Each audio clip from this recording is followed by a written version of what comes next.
महाराष्ट्र के नए मुख्यमंत्री पृथ्वीराज चौहान होंगे। मुख्यमंत्री पद की रेस में चौहान के अलावा सुशील कुमार शिंदे, राधाकृष्ण विखे पाटिल जैसे तमाम नेताओं के नाम चल रहे थे, लेकिन कांग्रेस अध्यक्ष सोनिया गांधी ने सीएम पद के लिए पृथ्वीराज चौहान के नाम पर मोहर लगा दी। चौहान ने राज्यपाल से सरकार बनाने का दावा पेश करने के लिए रात 9:45 का समय मांगा है। पूरी खबर बता रहे हैं इंडियन न्यूज संवाददाता अभिषेक पांडे। एक चौहान गए, दूसरे आ गए। जी हां, पृथ्वीराज चौहान महाराष्ट्र के अगले मुख्यमंत्री होंगे। वित्त मंत्री प्रणब मुखर्जी ने इस बात का ऐलान किया। पृथ्वीराज चौहान कल मुख्यमंत्री पद की शपथ लेंगे।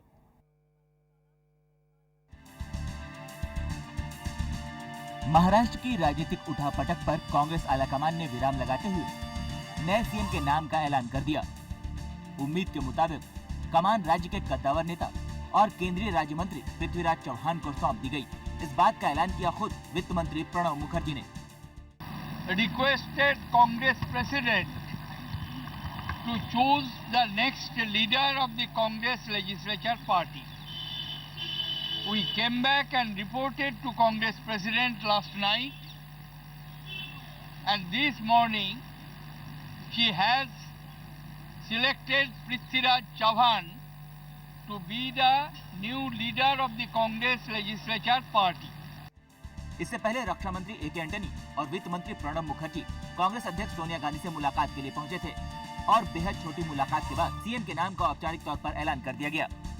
मुख्यमंत्री बनाए जाने की घोषणा के बाद पृथ्वीराज चौहान ने कांग्रेस आलाकमान का आभार जताते हुए सबको साथ लेकर चलने की बात कही। I have already spoken to all of you. I am extremely grateful to the Congress leadership for having entrusted the responsibility. All I can assure all of you that with your support and cooperation of leaders in our government in Maharashtra and people of Maharashtra, I think I will try to give Maharashtra the leadership that it truly deserves. I am extremely grateful to the leadership, to Prime Minister who gave me the opportunity. मुख्यमंत्री के इस बयान से साफ है कि उन्हें बतौर मुख्यमंत्री अपनी जिम्मेदारी का एहसास है, क्योंकि राज्य में कांग्रेस की सरकार का एनसीपी से गठबंधन है और बिना सहयोगी पार्टी का भरोसा जीते महाराष्ट्र के सीएम पद पर बने रहना मुमकिन नहीं। यही वजह रही कि मुख्यमंत्री पद के नाम का ऐलान होते ही पृथ्वीराज चौहान ने एनसीपी सुप्रीमो शरद पवार से आशीर्वाद मांगा, जिसका शरद पवार ने दिल खोलकर जवाब भी दिया। It's a good selection, a balanced man, and whose reputation is good, and that's why I'm sure he will definitely revive the Maharashtra's administration. There will be full cooperation from NCP for new chief minister. Prithviraj Chauhan की बेदाग छवि से महाराष्ट्र कांग्रेस को कितना फायदा होगा, ये देखने वाली बात होगी, क्योंकि महज मुख्यमंत्री बदले जाने से विपक्ष अपने तेवर नरम कर देगा, ये मुमकिन नहीं। गोविंद ठाकुर के साथ के दुबे, दिल्ली, इंडिया न्यूज। पृथ्वीराज चौहान को केवल कांग्रेस आलाकमान का आशीर्वाद मिला हो ऐसा नहीं है, बल्कि अशोक चौहान की भी वे पसंद थे। 64 साल के पृथ्वीराज चौहान का लंबा राजनीतिक करियर रहा है और सबसे खास बात यह है कि वे अब तक बेदाग रहे हैं। पृथ्वीराज चौहान गांधी परिवार के करीबी रहे हैं और करीब 2 दशकों से पार्टी से जुड़े हुए हैं। इतना ही नहीं, इनकी छवि दागदार नहीं है। पृथ्वीराज मनमोहन सिंह के भी करीबी हैं। हालांकि इनका कद महाराष्ट्र की राजनीति में कुछ खास नहीं है, किंतु पार्टी की लंबी सेवा और वफादारी का पुरस्कार इन्हें मिला है।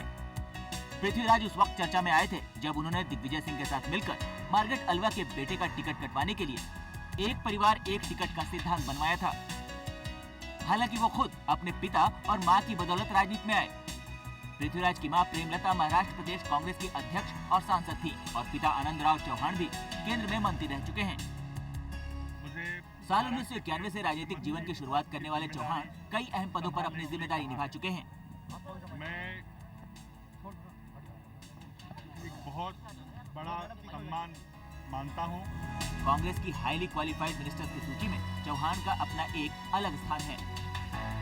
शरद पवार के राजनीतिक विरोधी माने जाने वाले पृथ्वीराज चौहान एनसीपी के साथ कैसे तालमेल बिठाएंगे, इस पर सभी की नजर रहेगी। कैलिफोर्निया से इंजीनियरिंग की पढ़ाई करने वाले पृथ्वीराज चौहान को जमीन से जुड़ा नेता माना जाता है।